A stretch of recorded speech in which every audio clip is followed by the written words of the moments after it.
It is the day we get to talk about the big pop culture stories of the week. This week, we're going to sort through some massive flood of new Christmas movies, because some of them are yikes. But also, we finally have that TV show about the Quebec maple syrup heist. Remember that story? I'm excited into that one. The group chat's here. Let's go.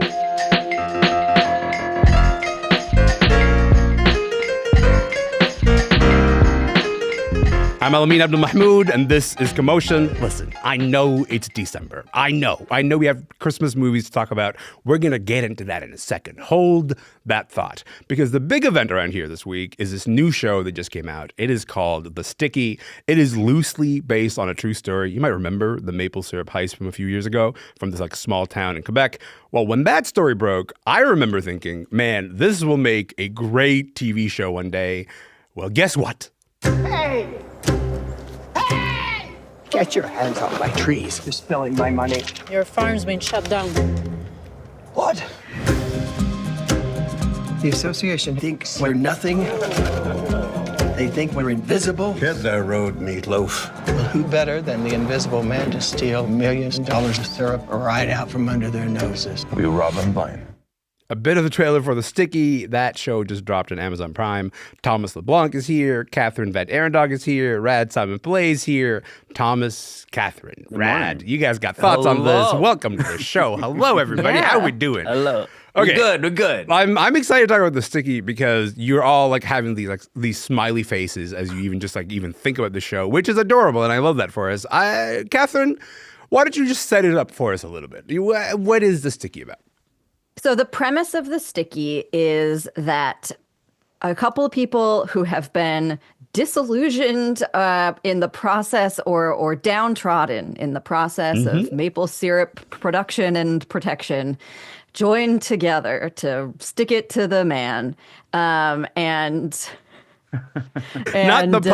the pun this early. Stick it to the man. Okay, continue. So sorry. I need everyone to know that Elamin was drinking at the time. Yes. And so they as you do, you get together and you figure out how to steal a bunch of maple syrup. Margot Martindale plays the lead. Her name is Ruth Landry. The maple syrup farm is in her husband's name. And so although he is not dead, he is in a coma. He cannot actually work this farm. So she has been doing it while he is not well. And then it turns out that's illegal. And then a stupid paperwork reason makes her say, to heck with this. I absolutely can't deal with this anymore. We're all going to steal a bunch of maple syrup is essentially the premise. So you're saying that sometimes when someone who works in the farming industry starts to rebel and saying the system is rigged against me, I'm going to take matters in my own hand. What you're saying is this is a little bit like a Quebec Yellowstone. That's what I'm hearing from everything that you just said, right? Yeah. Is that an accurate way to describe it? No. There's a lot less Kevin Costner in this. I would also say I think the plot coheres, and so in that respect is not so Yellowstone-esque. I love that. That's a drive-by on Yellowstone. We will not be taking that turn. We will be registering the swipe and then keeping it moving. Thomas, Great. This show is based on a pretty famous story, right? We now sort of refer to it as the Great Canadian Maple Syrup Heist, which happened back in 2011. Lasted over several months. It was not just a heist that happened once. It was over several months. 3,000 tons, I think, of maple syrup were stolen. So, what made the heist that such a big story? Do you remember this? Yeah. This is the biggest heist in Canadian history, period. That's right. It's not a financially heist. speaking. Yes. Financially speaking, $18 million worth of maple syrup, 2,700 tons. So and that's what's reflected in the show. A motley crew of guys, one security, one insider person, helped steal and remove 2,700 tons of maple syrup and change it to water in the bins. And it took months to realize that until they did inventory that it wasn't actually maple syrup that was in the bins, but that was actually water. And that's what they do on the show. They're like, well, maple syrup is a bit heavier than water, but we need to fill these with water. So there are similarities. The show is loosely based. Some characters are pure fiction, but there's one security agent that seems to be inspired by one one guy who was actually part of the heist at the time. Some people are still in jail for this heist. Like it's a serious thing. They got arrested. They tried to sell the maple syrup on the black market. They got discovered. The provincial police, got invested, and they figured out how the maple syrup was trying to be on the black market. Yeah. But there's many elements of fiction in the show, just to give it, some fun and some, to just make it more interesting and relevant. Well, it's also, I just got to say that, like, we are a serious nation, but also it is deeply unserious, I think, to go, hey, the largest financial heist, in terms of financial worth, the largest heist in the history of this country is a heist of maple syrup that lasted several months. Do you remember what made this story such a big deal, Thomas? Like, do you remember, like, what he was about the story that made people go, like, oh my God, what are you talking about? What do you mean? I think it's because it's also from like a thing that's called a strategic reserve of maple syrup. That it is seems right. to be so fictional, but it's actually true. It's a big storage space that you can see in the series. And to imagine that there is such a thing, that it actually exists. Like the producers of maple syrup have this, like, in the US they have like an oil reserve, while in Quebec we have a maple syrup reserve, which I think is, as someone who loves maple syrup, I'm glad we do. But I think all these elements are so kind of unserious, as you said. I think that's what made people remember it at the time. Rad, you watched the show. How you feeling about the Sticky? I enjoyed it. I mean, first of all, like, because look, when I saw the trailer, I'm like, oh, they're so mocking Quebec culture. Like, who the hell thinks of a maple syrup heist? I didn't realize it was a true story. Like, I didn't know. And then I was like, oh, of course, like the Trailer Park Boys must have come up with this thing, right? And I think it wasn't. It sounds fake. Yeah, exactly. So, and also, like, I mean, I enjoyed it because it's like, I feel so disconnected from my francophone counterparts over there, and this really felt like it was immersing me in this culture a bit in a way that's not as grown worthy as Bon Cop, Bad Cop.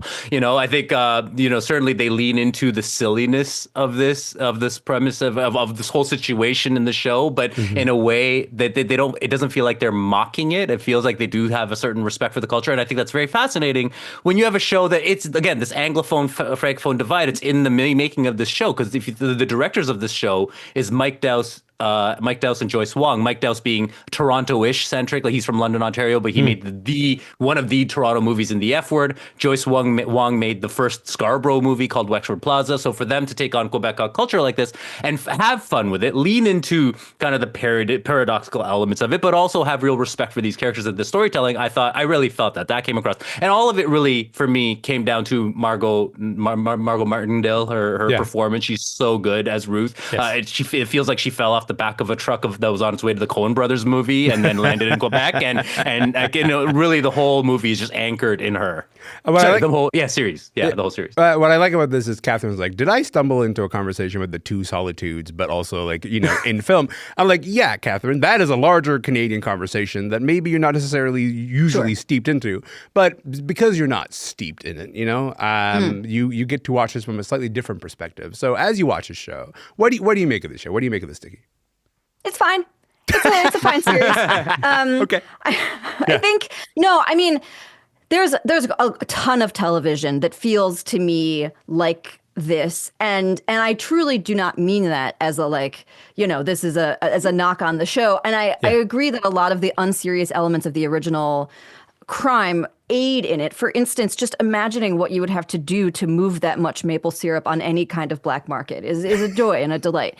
But most television, and I'm sort of stealing this from a colleague of mine, Daniel Feinberg, who works at The Hollywood Reporter. He says 75% of TV is the wrong length right now. I generally concur with him. And this is one of those shows where it's like everything feels like it's either stretched too far, which I think Sticky probably, or it's like or it's crammed into too few episodes. It doesn't have a sense of internal rhythm to it in a way that would make, like, if this were feature length, I think the absurdity you would still be able to register without having to do it at quite the same length. And And it is a little bit of a shame because I think it makes fun things feel a little bit more homeworky, right? Rather than like everyone sitting down and just being like, what a fun maple syrup movie. It's like, well, there's 6 episodes. I got a lot of presents to wrap. I think, we'll put it on in the background. Present and pay wrapping attention. television. I think so. Yeah. I think there is something to the idea that like tempo is a lost art, and like the idea of this needing to be 6 episodes versus like, this could have been a 90-minute movie. And we would have had a great time if this was a 90-minute movie. Because I watched the first episode yesterday and I was like, I don't think I need this to be episodic. I don't think I need to have this relationship with this work. I think it would actually feel better if this was like, let's enter the movie, heighten the absurdity, and then get out. But also having a nice time watching it. So I kind of have the same kind of relationship with it that you do. Thomas, Rad mentioned the idea of maybe English filmmakers trying to take on Quebec culture. I think I'm interested in that because this is a uniquely Quebecois event. The whole thing is set in Quebec. I'm curious how you felt about like the way that Quebec and Quebecois culture were represented in the show. I see you ready to just like get in there. So I'm really excited about this answer. Well, Go ahead. It's kind of a meta experience because like it's the people who commit the heist are a motley crew of characters, right? But the people who made the sticky are also a motley crew. Blumhouse Television, Jamie Lee Curtis, but then some Quebecois producers, and then Rad, you mentioned the filmmakers from Ontario, all kind of got together to make this thing. I agree with Kathryn. I actually enjoyed that it was only 3 hours. I was like, thank God it's not more than 3 hours. Yes. And I will say the casting to me as a Quebecois watcher was really excellent because they picked pretty good Quebecois performers. The head of the association is named, the actor is named Guy Nadon. He's a legend. He's a Quebecois acting legend. Suzanne Clément, who we've seen in Mommy from Xavier Dolan, who is every night on television. That's an example of the two solitudes. We have a soap opera on Quebec television, on Radio Canada, that's watched by over 1 million people every night. And Suzanne Clément, who plays the cop, the queer cop, is the star of that show. But you have no idea watching this. So for me, it was quite interesting. I did like what they did with language, I will say. I understand that normally Francophones would speak together in French, but that's not, what we're doing here. My main sort of pet peeve with this show is that the genre dark comedy is really generous when talking about the sticky. It's not very dark and it's not very funny. Like, it's charming. It's really charming. I smiled a lot, and it wasn't painful to watch. But did I laugh? Yeah. Less than this morning, So I would say that like if people are expecting like big laughs or even like anything that's like close to Fargo, like temper your expectations. Yeah, we do not get but to in terms of Fargo representing Quebec, I agree with Rad. I think it was really well done. I think it was really respectful. It was super fun to watch. And I don't know if you noticed, but every episode ends with a French version of sort of a standard American song. I Got You Babe by Sonny and Cher is there in French. So that's quite fun to kind of see that. I started watching it yesterday. I'm like, I will finish it. I will watch it sort of all the way through. Rad, I got like maybe like a minute to talk about this. So I just wanted to very quickly get to you on an answer with this. But like between the sticky and also the success of Blackberry that we've seen over the past year or so, I think it kind of feels like it's worth mentioning that like relatively recent Canadian pop news are being translated into the screen. That's an interesting trend to me. What do you see like this becoming more of a trend, or is this kind of like a one-off moment? Well, yeah, I mean, like, I definitely think it's going to be more of a trend because, I mean, I think for a while we've seen how, like, American studios, it's on them to tell our stories. I mean, we had the Rena Verk situation. That's a more serious example that was made by Hulu instead of our own. The other trend I'm fascinated by is, like, I mean, I think, like, what has always inhibited Canadian sitcoms is the broadness of it because, well, it's always made for these networks, the CBC included, that have to play to the whole country, coast to coast. And so the comedy has to be broad. Everything has to be appealing. Everything has to be spelled out for every audience that's going to see it.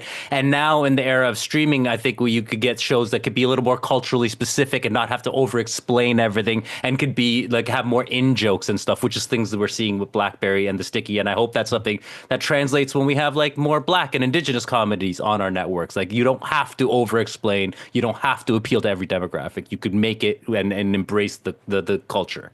Not to be defensive on the CBC, but I reject your premise. This is also the home of Schitt's Creek, and sort of. So you know what? We make a wide variety of tastes, shall we say? Yes. If folks are just joining us, my name is Elamin Abdul-Mahmoud. This show is called Commotion. We got to leave it there on the Sticky, which is streaming now on Amazon Prime. But also, you should make time for Tom Power's chat with Margot Martindale.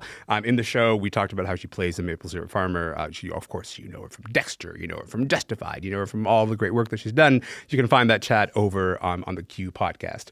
Listen, it is time to call upon Hugh Grant or Will Ferrell or whoever you associate with Christmas movies. I like this time period a lot. I like Christmas music. I like Christmas movies. I am that kind of person because I think they stick with you in a different way. And if I can just play you guys real quick a clip of one of my favorites. Have you seen this? Chariots of Fire, loved it. Cling, cling, cling, cling, cling, cling. Dun, dun, dun, dun. Shaka-ka-ka-ka. Such a great score by Vangelis. He took electronic scores to a new level. It was groundbreaking. I'm going to test you on this later. Okay, Driving Miss Daisy, Hans. Very unexpected. Do you remember how great it was? Roodle-dee-doo, scroodle-dee-doo, roodle-dee-doo, da-da-da-da. Sassy. Love it. Is this a bad game? No! Okay. Keep going. Sometimes I get self-conscious about my guy. The dynamic between Jack Black and Kate Winslet in The Holiday is a dynamic that I just want to live in. And so I'm resisting just playing you the rest of the movie for the rest of this entire episode. But listen, that's The Holiday. That's a movie from 2006. It's a movie that I spent a lot of time with. It is my favorite Christmas movie. That is the one for me. Rad, I want to talk about some Christmas movie stuff that is happening right now. But before we do, can I just ask you, like, what for you is kind of a key ingredient in a movie about Christmas or the holidays that really works? Well, look, like I have a very loose definition of a Christmas movie. Like if Christmas appears once, that's good enough for me. Like, Wow. you know, like you just have one scene set in the holidays. And I'm like, yeah, it's a Christmas movie. Wow. But I mean, like, look, I think generally Christmas movies a lot of them will play on the tropes that we're introduced to in The Christmas Carol or How the Grinch Stole Christmas, right? It's like, so if you think about even like a movie like Batman Returns, it's literally like the Penguin is the Grinch and, Max Shrek by Christopher Walken is Scrooge. And you have those elements replayed and there's always like, but I think like the main ingredient, what really kind of makes a movie a Christmas movie, one that really hits at home, is this idea of people getting together for the holidays, people overcoming some kind of family rift or obstacle and getting together. Like that's the holiday spirit. And you see that in all the kind of classic Christmas movies. Like when you think of It's a Wonderful Life, first of all, the Christmas Carol element is there in terms of ghosts visiting George Bailey and stuff, but also the fact that it's all about him ending up home and, back to his community and his home. You think of Die Hard, it's John McClane making his way back to his family and stuff, right? I think that's always the overarching element. Also, Tom Cruise, Eyes Wide Shut, after the sexcapade, getting back to the nest.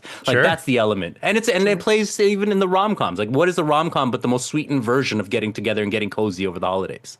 Kathryn, I reject a little bit of what Rad is saying there, but that's a little bit of my job is to reject what Rad is saying. But I think that's too low a bar to count a thing as a Christmas movie. So what do you make of his assessment of what counts as a Christmas movie there?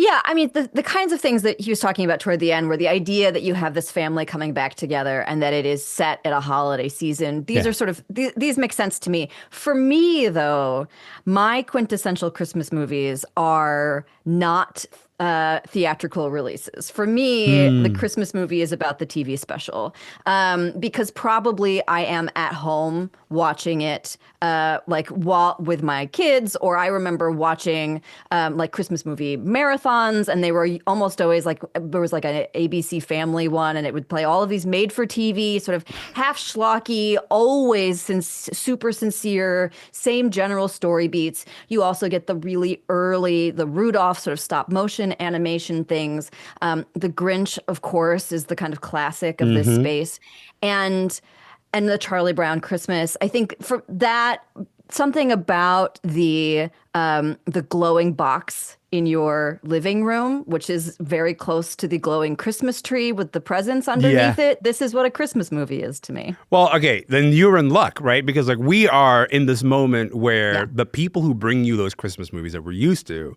that's changing, right? Like the biggest name in all of Christmas movies has always been Hallmark. And Hallmark has made 32 Christmas movies this year.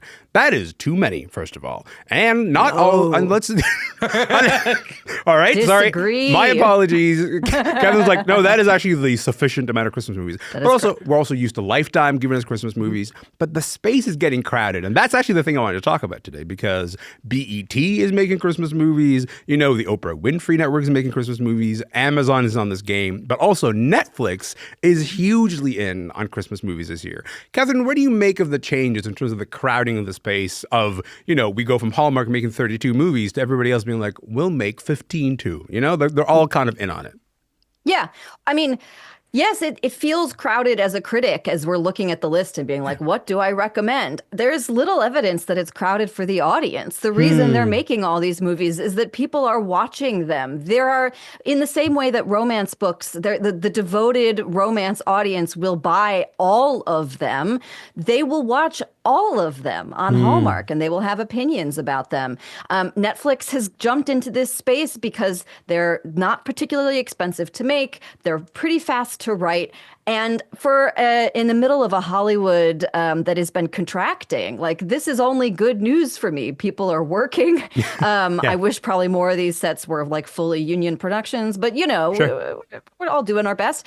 And as in the sense of like peak television, you are also getting voices and kinds of characters and like queer Hallmark films for the first time. Like there are upsides to this kind of expansion. When we say Netflix is in on this, Thomas, we mean like they dived in like head first. You know, like they've made so many of these. Can I just ask you, when we think about the holiday Christmas music genre, Christmas movie genre, where do you want to see this genre go next, do you think, Thomas? I'm an absolute Grinch. Like I've come around, but and my definition is loosely like, does it come out at Christmas? Like Nosferatu, it comes out on December 25th. That's a Christmas movie. That's a horror is it movie, very but go bright off. and colorful, like Wonka or Wicked? Well, that's a Christmas movie.